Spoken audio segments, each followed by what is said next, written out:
નમસ્કાર, મારું નામ તપન દવે। આજરોજ પરિવાર સાથે સોમનાથ દાદાએ દર્શન માટે અમે ગયા હતા। દાદાના દર્શન થયા, સરસ મજાની અમારા ભાગીદારો પરિવાર સાથે સરસ મજાનો ધ્વજારોહણનો લાભ મળ્યો। ત્યાંથી અમે દર્શન કરીને દ્વારકા જતા હતા। દ્વારકા જતી વખતે સોમનાથથી આગળ જતા જે પેલું ટોલ નાકું આવે તે ટોલ નાકે અમે જે બૂથ ઉપર આગળ ગાડી હતી અલ્ટો ગાડી, એની પાછળ અમે ગાડી રાખી અને ત્યારે એ ગાડી અમે રાખી આગળ અલ્ટોવાળા ભાઈને કંઈક વાતચીત ચાલુ હતી, રકઝક ચાલુ હતી, એટલે એનો કીધું કે આગળ રાખો।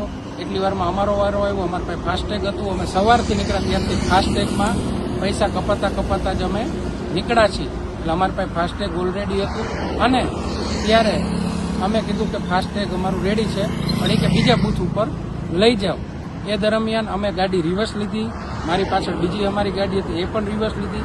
એટલી વારમાં એમ્બ્યુલન્સ આવી, એમ્બ્યુલન્સ સાયરન વગાડતી એવી, એટલે અમે રસ્તો કરી દીધો એમ્બ્યુલન્સને જવા માટે અને એમ્બ્યુલન્સ ત્યાંથી નીકળી ગઈ। એટલી વારમાં 5-7 ગાડી જે છે એ પાછળ આવી ગઈ, ત્યારે અમારી ગાડી રિવર્સ જાય એવું હતું નહીં, 5-7 ગાડીને આમ ફરીને જવું પડે। એટલે મેં બૂથના જે કર્મચારી હતા એને કીધું કે અમારી ગાડી તમે અહીંયાથી ટોલ કાપી લો અને આગળ જવા દો, પરંતુ એ ઉદ્ધતાએ ભર્યું વર્તન કર્યું। મેં કીધું ભાઈ તમે શાંતિથી કહો પૈસા અમારા આમાં ઓનલાઈન કાપી લો અને તમે જવા દો, પરંતુ એને કોઈને કોઈ કારણોસર શું લપ કર્યું હોય કે ગમે હોય તો પણ હું કંઈ બોલ્યો નહીં, રિવર્સ કરતા હતા। એટલી વારમાં ત્યાં ટોલ પ્લાઝા ઉપર બેઠેલા કોઈ કર્મચારીઓ કે કોઈ અહીંયા માણસો હતા એ આવી અને પરિવાર સાથે હતા, તેમ છતાં એ ગાડી બીભત્સ ગાળો બોલવા માંડ્યા। મેં કીધું ભાઈ ગાળો ન બોલો, જે વિષય હોય એ આપણે શાંતિથી વાત કરી, પણ કોઈ વાત સાંભળવા તૈયાર નથી, ગાડી કરી અને શું ઈરાદે આવ્યા હોય એ પણ મને ખબર નથી। એક ભાઈ પ્લાસ્ટિકનો પાઇપ લઈને આવ્યા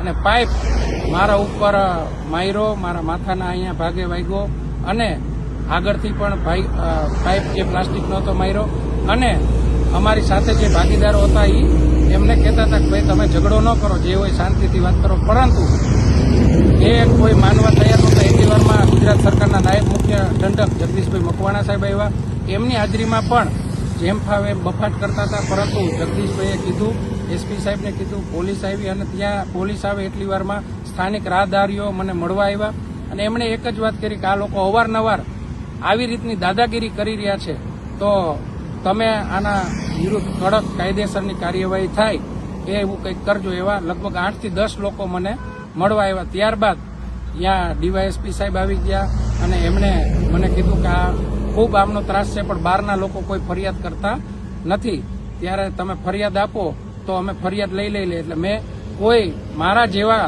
બીજા રાહદારીઓ આવા લુખા તત્વોનો ભોગ ન બને એટલા માટે મેં કાયદાની રૂએ મેં ફરિયાદ આપી છે। જે કંઈ સાચી હકીકત હતી મેં ફરિયાદમાં લખાવી છે અને હું ભગવાન માતાજીની દયા, સોમનાથ દાદાએ દર્શન કરીને નીકળો, દ્વારકાધીશ ભગવાને દર્શન કરવા જતો હતો, એટલે હું થોડી ઘણું અહીંયા મૂંઢમાર વાગ્યો છે, બાકી કોઈ હું સ્વસ્થ છું, કોઈ ચિંતા કરતા નહીં અને આવા તત્વોને કડક સજા મળશે। પોલીસ પણ ખૂબ પ્રો લેવલે એક્ટિવ થઈને કામગીરી કરી રહી છે। ન્યાયતંત્ર ઉપર પણ મને ભરોસો છે કે આવા લોકો જે છે એને શીખ મળવી જોઈએ અને આપણે બધાએ જાગૃત નાગરિકો ક્યાંય ને ક્યાંય મૂંઝાયા વગર આવા તત્વો વિરુદ્ધ કાયદેસરની કાર્યવાહી થાય એના માટે ફરિયાદ કરવી જોઈએ। એ જ રીતે મેં ફરિયાદ આપી છે અને મને પૂર્ણ શ્રદ્ધા છે કે પોલીસ ખૂબ સારી કામગીરી કરી અને કાયદાનો પાઠ ભણાવશે।